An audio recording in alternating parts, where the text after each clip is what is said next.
ಜಾತಿ ಗಣತಿ ಮರು ಸಮೀಕ್ಷೆಗೆ 625 ಕೋಟಿ ಸರ್ಕಾರಕ್ಕೆ ಪ್ರಸ್ತಾವನೆ ಕೊಟ್ಟ ಒಬಿಸಿ ಆಯೋಗ. ಸಂಪುಟದಲ್ಲಿ ಚರ್ಚೆ, ದುಂದು ವೆಚ್ಚಕ್ಕೆ ಬಿಜೆಪಿ ಕಿಡಿ.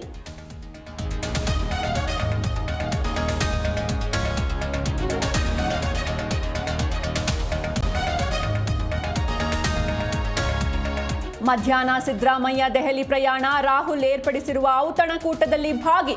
ಸಿಎಂ ರಾಷ್ಟ್ರ ರಾಜಕಾರಣದ ಬಗ್ಗೆ ಹೆಚ್ಚಿದ ಕುತೂಹಲ.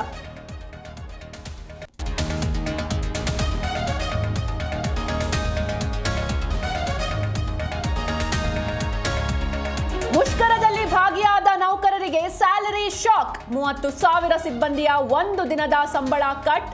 ಕೆಎಸ್ಆರ್ಟಿಸಿಗೆ 12 ಕೋಟಿ ಆದಾಯ ನಷ್ಟ.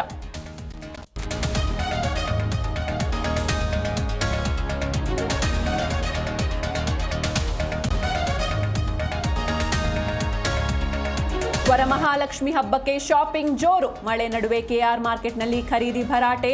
ಹಣ್ಣು ಹೂವು ವ್ಯಾಪಾರಕ್ಕೆ ಮುಗಿಬಿದ್ದ ಜನ.